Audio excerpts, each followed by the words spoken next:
Terpujilah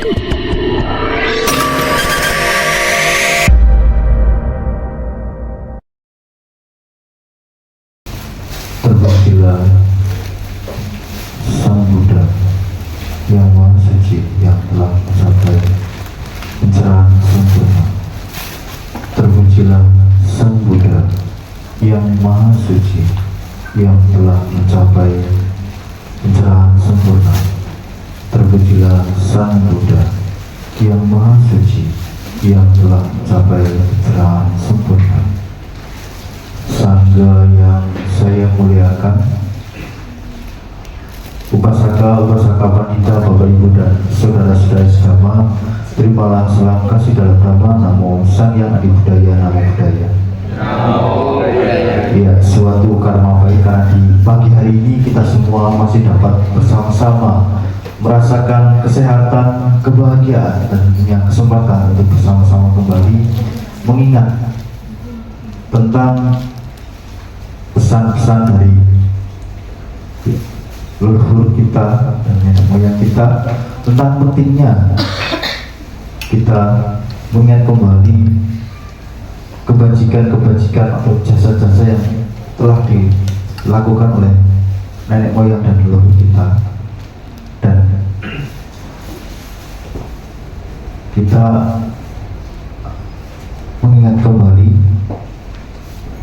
dengan melakukan salah satunya pada pagi hari ini, yaitu dengan kembali merayakan Cengping. Kemudian kita juga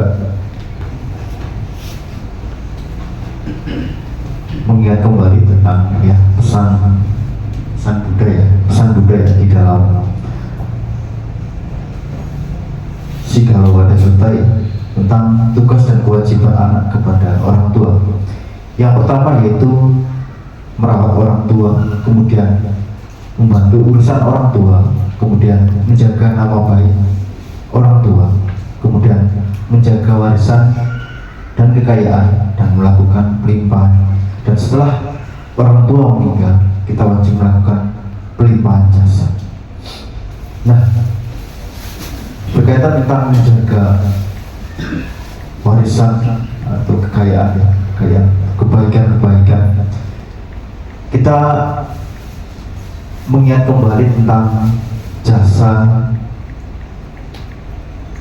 seorang pelopor agama Buddha di Indonesia, yaitu biku pertama yang bernama, pada saat itu masih muda bernama Tembohan An, berasal dari Bogor, dan kemudian memiliki tekad untuk berlatih menjadi samanera, dan kemudian menjadi seorang biksu bernama Yang Mulia Asin Jinarakita.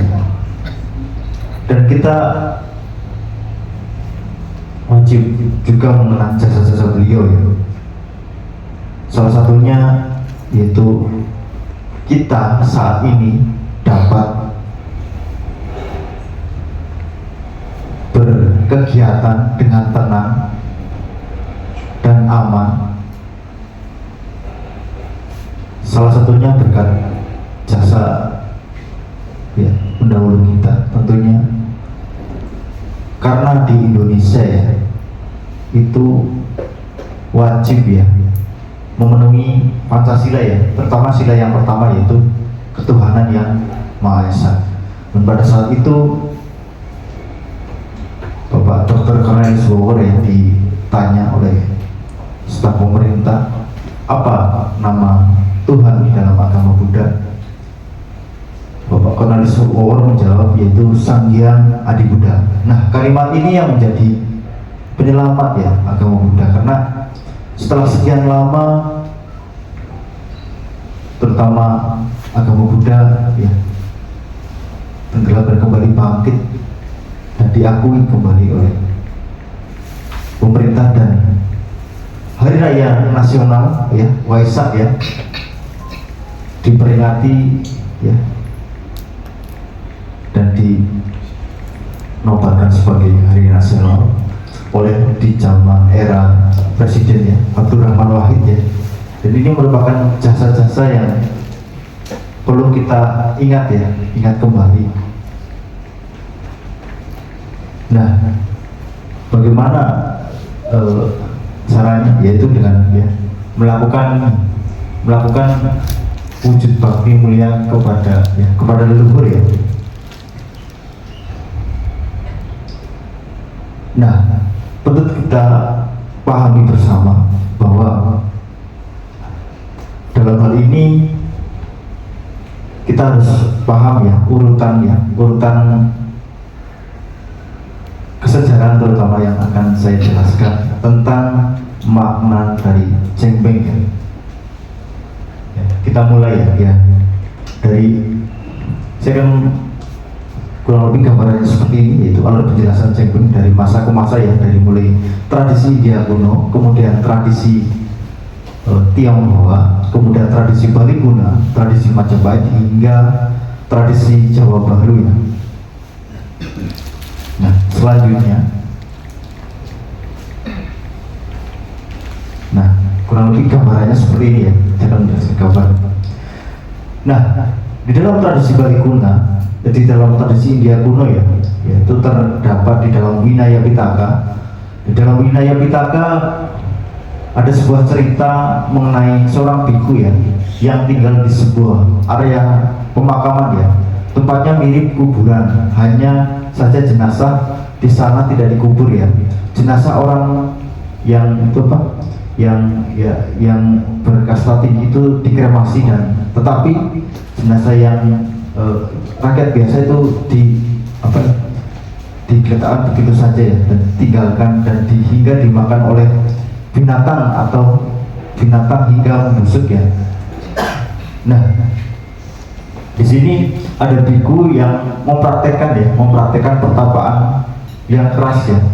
Beliau tidak menerima persembahan apapun yang diberikan oleh umat. Ia mencari kain bekas sebagai pembungkus, kain bekas pembungkus mayat untuk dikenakan sebagai jubah, dan alas tidurnya terbuat dari papan yang sudah tidak dipakai. Beliau juga tidak menerima makanan yang diberikan oleh umat. Lantas bagaimana biku ini mau bertahan? Yaitu ada sebuah kejadian pada saat itu ya, kurang lebih ya ini ya, pada saat mengungkapkan rasa bakti kepada leluhur, dan kemudian ya ada warga ya yang memberikan persembahan ya kepada leluhur ya. Nah, di situ karena memang tidak ada yang itu ya, tidak ada yang biku ini tidak ada yang menyokong, kemudian dengan ini ya, dengan sadar biku ini ya memakan persembahan tersebut ya. Dan kemudian ada laporan kepada Buddha, dan sehingga Buddha memberikan saran. Jadi sebelum melakukan ya bakti kepada leluhur dengan memberikan persembahan, diwajibkan untuk ya melakukan derma kepada sangga ya. Ini yang patut kita pahami bersama. Jadi di masa itu ada seorang biku yang berlatih di kuburan, dan karena tidak ada yang nyokong ini ya di dalam hal makanan. Kemudian ada warga yang memberikan persembahan, tujuannya untuk ini ya, untuk berterima kasih kepada leluhur ya. Dan ternyata tradisi ini sudah ada ya sejak zaman ya India kuno ya. Dan karena kejadian tersebut kemudian ada seorang biku yang melapor kepada Buddha, dan Buddha menyarankan sebelum ya memberikan wujud bakti kepada leluhur, hendaknya jika ada sangga untuk berderma dulu kepada sangga, kemudian melimpahkan jasa kebajikan tersebut kepada leluhur. Kemudian yang selanjutnya yaitu ya, di tradisi Tionghoa ya. Nah, masyarakat keturunan Tionghoa di Indonesia percaya bahwa dalam kehidupan manusia ada kelahiran ya, perkawinan dan kematian. Kematian adalah salah satu bagian dari tahap kehidupan makhluk hidup. Kematian bukan berarti komunikasi antar orang hidup dengan orang yang sudah meninggal. Tentunya komunikasi akan terputus ya antara yang hidup dan yang telah meninggal. Nah, kemudian ada sebuah ya di dalam bahasa Mandarin ya, cengbeng disebut dengan qingming ya. Qingming kalau nggak salah, qingming ya. Kemudian diartikan ditulis dengan cengbeng yang dilafalkan cengbeng ya. Mengapa disebut cengbeng atau qingming? Karena pada bulan pelaksanaan sembahyang ini cuaca bersih dan cerah ya. Dalam cuaca yang baik ini keluarga pergi ke kuburan leluhur ya untuk membersihkan dan bersembahyang. Ini berdasarkan pengertian ya dari tradisinya, tradisi Tionghoa ya. Jadi pada saat itu pada saat bulan dimana berkunjung ya ke kuburan leluhur, cuacanya cerah dan digunakan untuk membersihkan dan melakukan ya persembahan dan sembahyang. Dan kemudian selanjutnya yaitu di tradisi setelah kemarin ya, saya bertanya kepada salah seorang peneliti ya dari Balai Arkeologi ya di Bali. Ternyata tradisi ini ada ya di era Baliguna ya. Dan tradisi penghormatan kepada leluhur pada masa kerajaan Baliguna terdapat di dalam ya, tulisannya ada ya. Karena ya kebetulan bidang yang saya tekuni yaitu tentang ini ya. Pokoknya yang kita yang bentuknya bulat-bulat itu bentuknya aksara ya, aksara Jawa Kuna, dan kebetulan ada beberapa ya prasasti Jawa Kuna itu memuat keterangan tentang ini ya, penghormatan kepada leluhur ya. Nah, yang pertama yaitu ada di prasasti 9A ya, terbitan Raja Jayasadu Warumadewa ya, itu sekitar tahun 975 Masehi. Kemudian yang kedua ada di dalam prasasti Buahan terbitan Raja Udayana ya, yaitu sekitar tahun 1011 Masehi. Kemudian yang ketiga ada di prasasti Raja Anak Wungsu ya, yang kurang lebih diterbitkan pada tahun 1077 ya. Dan tentunya sumber-sumber ini ada di dalam salah satu koleksi ya, koleksi seorang senior kami ya di bidang sejarah, yaitu buku dengan judul Birokrasi Kerajaan Baliguna yang merupakan karya I Gede Sumardi Astra ya, dan banyak di situ tertulis ya, terekam alih aksara itu ya, prasasti yang ada peninggalan di era Baliguna. Kemudian yang selanjutnya saya akan menjelaskan ya. Nah, ada satu pertanyaan ya, apakah agama Buddha sudah ada di era Kerajaan Bali kuno? Apakah ada yang tahu tentang informasi ini? Ada yang tahu kira-kira? Jawabannya iya ya, tetapi khusus di Bali itu sangat kental dengan paham ini ya, siwa Buddha ya.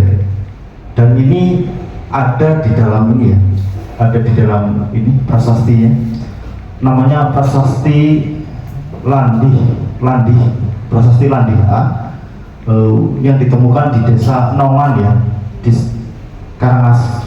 Nongan itu kalau tidak salah Karangasem ya, Nongan di desa Nongan ya, Karangasem kalau tidak salah. Karangasem. Ada satu kalimat ya yang menguatkan bahwa di era Bali kuno siwa Buddha ini sangat sangat dikenal ya. Nah, ini bunyi kalimatnya ya.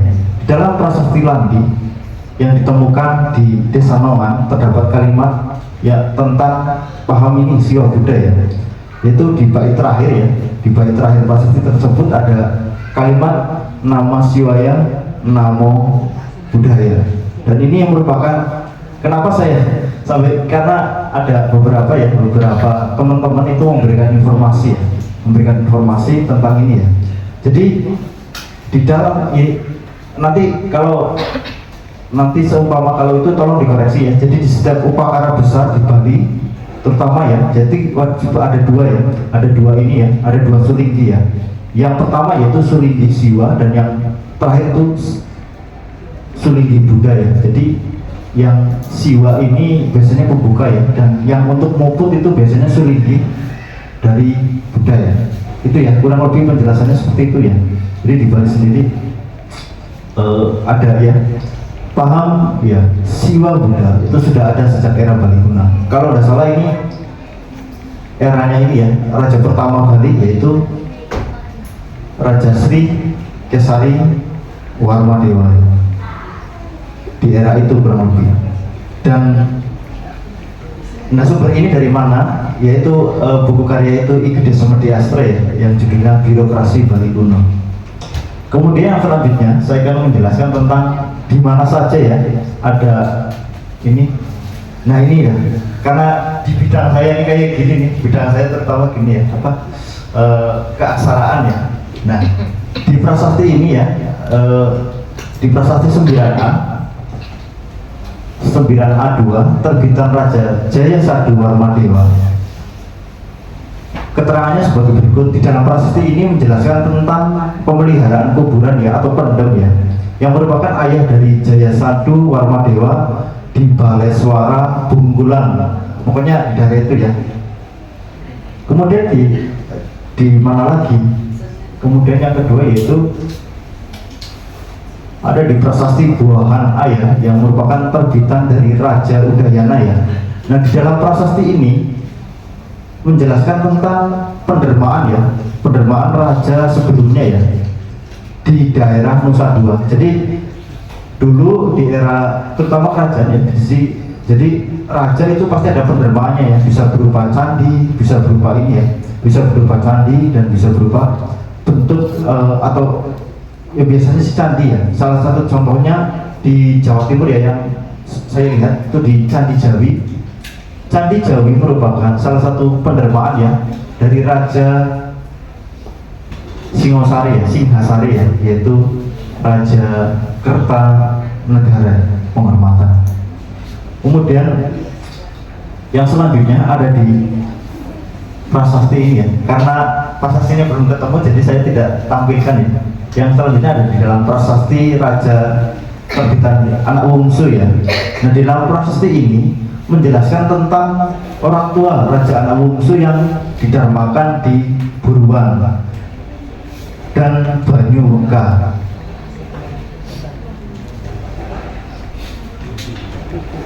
Nah ini informasinya dari mana? Kebetulan ada ini ya, ada senior kami dari Badan Riset dan Inovasi Nasional ya, yaitu Bapak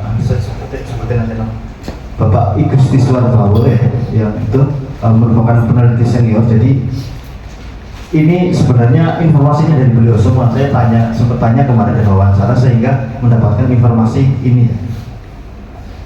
Jadi setiap itu pasti saya ada sertakan itunya, data dan informasinya. Jadi enggak itu ya, enggak asal itu ya. Itu kemudian yang selanjutnya kita ke, nah ini kurang lebih sederhana ya, sederhana yang sehari-hari dilakukan ya, terutama di Bali ya, di jam kalau tidak salah jam 6 pagi ya, 6 pagi, 12 siang dan jam 6 sore. Ini juga salah satu bentuk ini ya, bentuk terima kasih kepada leluhur, karena di tempat itu ada yang lebih, di tempat sekitar kita ada yang lebih tinggal lebih lama di situ ya. Ini ya. Kemudian yang selanjutnya kita menuju ke ini ya, menuju ke era ini ya, dari Bali kita ke Jawa ya. Nah pada era Kerajaan Majapahit ada peringatan Serada namanya ya, Serada, untuk mengenang Gayatri Rajapatni ya.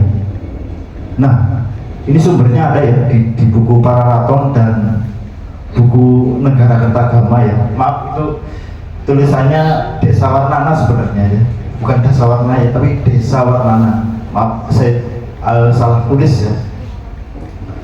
Nah, ini sekedar sebuah pengetahuan ya. Nah, Gayatri Rajapatni ini siapa? Yaitu anak dari Raja Kertanegara ya, Raja Kertanegara dari Kerajaan Singosari ya. Nah, di akhir masa ini ya, karena Gayatri Rajapatni ini tidak mau menjadi raja ya, Raja Majapahit ya, kemudian digantikan oleh adiknya yang bernama Tribhuwana Tunggaldewi ya. Dan Dewi Gayatri Rajapatni ini kemudian menjadi pendeta Buddha ya, atau sering disebut dengan ini ya, bikuni ya. Kalau di keterangan di Pararaton dan Kakawin Negara Kertagama ini keterangan itu keterangannya itu bikuni ya. Nah, ini yang jarang dibahas ya. Yang selanjutnya saya kan berbagi pengetahuan sedikit ya tentang urutan ya, silsilah bikuni ya. Ini kurang lebih seperti ini ya. Nah, di era Buddha Gautama, dan nama itu ya, nama bikuninya. Yang pertama di era Buddha Gautama, yaitu sekitar ya tahun sebelum 523 sebelum Masehi, yaitu ada bikuni yang pertama, yaitu Mahapajapati Gautami yang merupakan ibu dari Pangeran Siddhartha ya, dan ada banyak lagi, salah satunya Bikuni Kerma ya. Kemudian di kerajaan Asoka ya, Raja Maurya, Raja Asoka itu ada putri ya, putri Raja Asoka yaitu Sanghamita ya, namanya Sanghamita, Bikuni Sanghamita. Kemudian, nah ini Universitas Nalanda ini yang cukup ini ya, cukup di era Universitas Nalanda itu ada ini ya, ada sebuah ini ya, ada sebuah institusi besar yang merupakan kita semua perlu berbangga karena salah satu pendiri Universitas Nalanda yaitu dari Sriwijaya, yaitu Bala Raja Bala Putra Dewa ya. Kenapa saya berani itu? Karena saya pernah ke sana dan membaca salah satu keterangannya, yaitu pendirinya yaitu King Bala Putra Dewa ya, dari Sriwijaya, pendiri Universitas Nalanda salah satunya. Dan di situ ada salah satu tragedi besar pada saat pergeseran ini, pada saat pergeseran ini ya, kekuasaan ya. Dan itu tentunya pasti ada rohaniawan ya, yang dari rohaniawan Buddhis ya. Kemudian selanjutnya di kerajaan Funan ya, ini jarang di ini ya, kerajaan Funan jarang di itu juga ya, jarang dikulik juga ya. Dan kemungkinan di sini ada ya bikuni ya, soalnya di kerajaan Funan ini agama Buddha sangat berkembang ya. Kemudian yang selanjutnya ada kerajaan Kashmir ya. Di kerajaan Kashmir yaitu ada murid-murid dari Biku Gunawarman ya. Nah, bukunya ada tuh di buku Borobudur ya, Biara Himpunan Pembajikan Sugata, yang merupakan karya dari Dr. Hidayah Kandajaya. Dan di bulan Mei Budaya Nusantara Bali terlibat di dalam lokakarya ya, yang akan dilaksanakan di Buddha Keling ya. Tentunya tentang pembahasan tentang agama Buddha yang berkembang di Indonesia ya. Tentunya benang merahnya ya, dari buku ini Borobudur karya Dr. Hidayah. Jadi mantra Adi Buddha Puja yang terdapat di ini ya, lempeng-lempeng ya, di kaki Borobudur diteliti, itu masih dilestarikan di Bali ya, terutama di Buddha Keling ya, di Buddha Keling, Sulinggi dari Buddha Keling. Nah, setiap pagi masih didaras di sana, jadi kita wajib ini ya, wajib bersyukur karena catatan itu masih ada. Kemudian kembali ke kerajaan Burma ya. Di sini ada tapi belum ada catatan ya. Burma yang sekarang kita kenal sebagai Thailand ya. Myanmar ya. Myanmar ya. Mohon maaf ya, Myanmar ya. Di Myanmar. Jadi belum ada ini catatan ya. Kemudian di eranya ini ya, kerajaan Medang Kamulan ya, terutama di Raja Airlangga ya, itu ada cerita rakyat ya, ada seorang ya anak dari Raja Airlangga ini menjadi seorang ya rohaniawan ya, perempuan rohaniawan agama Buddha. Dan kemudian di era kerajaan Majapahit itu ada Dewi Gayatri Rajapakni yang menjadi rohaniawan agama Buddha. Kemudian di era kemerdekaan ya, yang merupakan salah satu murid dari yang mulia Asin Jinara kita, yaitu ada Bikuni Jina Kumari. Kemudian yang selanjutnya yaitu ada Ayah Santini ya. Itu sedikit pengetahuan. Nah, kemudian yang selanjutnya yaitu tradisi ini ya, tradisi dari Majapahit ya. Di dalam Kekawin Negara Kertagama di Pupuh 2 dan Pupuh 3 ya, itu ada keterangan Sang Sri Rajapakni ya, yang merupakan nenek dari Hayam Wuruk titisan Parama Bagawati memayungi jagat raya selaku Wikuni ya. Jadi sebutannya dulu tuh Wiku ya, di era kerajaan Wiku tuh Wiku ya. Wikuni tua yang tekun berlatih yoga menyembah Buddha. Di tahun Saka 1272 kembali beliau ke Buddhaloka ya. Jadi itu kemudian ini sebagai wujud bakti ya, sebagai wujud bakti Raja Hayam Wuruk kepada Dewi Gayatri Rajapakni. Penjelasannya ada di sini. Nih, penjelasannya di sini. Penjelasannya ada di sini di Kekawin Negara Kertagama atau Desa Warnana, yang merupakan karya seorang bernama Empu ini ya, Empu Prapanca ya, Empu Prapanca. Data lengkapnya ada di buku Kalanguan ya, karya Mbah Sudmulder ya. Kemudian yang selanjutnya ini masih dari tradisi ini ya. Oh, ini tradisi Majapahit. Jadi bukunya ini ya, bukunya ini Pararaton ya, karya yang disusun oleh Empu Heri Purwanto. Dan kebetulan udah 2 kali ya ketemu ya sama beliau ya di Bali. Kemudian data-datanya juga dibantu dari teman-teman ya, teman-teman sejarawan dan pegiat aksara Jawa kuno ya, dari Jawa dan Bali ya. Data-data ini dibantu sama beliau-beliau ya. Kemudian yang selanjutnya, nah ini buku-bukunya ya, Negara Kertagama dan Pararaton ya. Nah, ada satu lagi ya dari tradisi ini ya, tradisi Majapahit ya. Ini ada di Museum Nasional ya, namanya Prasasti Singhasari ya. Ada yang masih ingat siapa yang itu mengucapkan ini Sumpah Palapa? Nah, keterangannya ada di sini ya. Di sini keterangannya tertulis bahwa Rakyan Mapati Empu ya, Empu Mada ya, Empu Mada. Dan di dalam prasasti ini juga menyarankan kepada Pati Gajah Mada, menyarankan kepada anak dan cucunya untuk berbakti kepada leluhur ya, dengan melakukan pelimpahan ya, salah satunya ya melakukan kebajikan. Ini keterangannya ya, sebuah kutipan dari Empu Mada ya, atau Gajah Mada, tentang kewajiban kepada anak cucunya agar melakukan pelimpahan jasa kepada leluhur yang terekam di dalam prasasti Singhasari ya, yang kini masih disimpan di Museum Nasional Indonesia. Kurang lebih ini ya kata-katanya ya, potongan kalimatnya ya. Saya berbagi sedikit ya.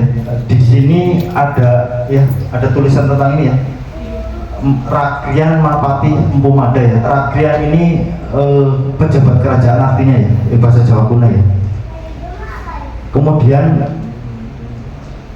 nah ini alasan dibangunnya candi pemakaman ini oleh sang Rakyan Mapati ialah supaya berbaktilah para keturunan dan para pembantu dekat mendiang Sri Paduka. Maka inilah bangunan yang sang Rakyan Mapati di bumi Jawa ya, dulu bahasanya ini Yawa Dwipa Mandala ya, Jawa. Kalau di Bali itu Wali Dwipa ya, Wali Dwipa Mandala ya. Kalau di Bali jelas itu prasastinya ada di Sanur ya, di dalam prasasti Belanjong itu keterangan tentang nama Wali Dwipa ya. Nah, nama Wali Dwipa ini atau nama Bali ini sudah ada sejak ini Raja pertama Bali, yaitu Raja Sri Kesari Warmadewa. Itu ya. Dan selanjutnya tentang ini ya. Nah, setelah era Majapahit kemudian ke era ini ya, ke era ini Nyadran ya. Jadi beralih Nyadran ya. Transisi ya. Kurang lebih seperti ini ya di Jawa ya. Transisi dari Serada, sering disebut dengan Serada ya, ke Nyadran adalah contoh nyata akulturasi budaya Hindu-Buddha yang berakar dari zaman Majapahit dengan ajaran Islam yang dibawa oleh Wali Songo di Jawa. Proses ini menggambarkan evolusi keyakinan dan penghormatan kepada leluhur yang disesuaikan dengan nilai-nilai lokal dan Islam ya.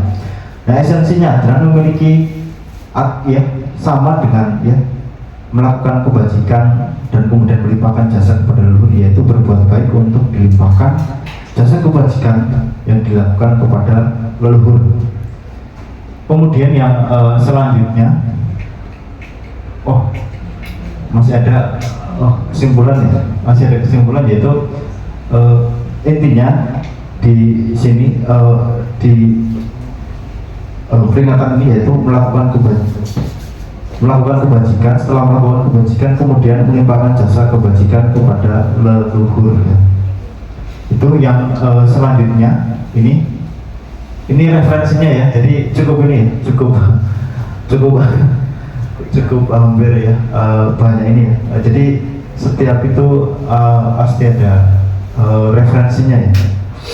Kemudian saya juga tidak lupa ya, ingin mengingatkan kembali tentang kepada Bapak Ibu dan saudara-saudari sedama tentang ini ya, pentingnya menjaga kesehatan ya.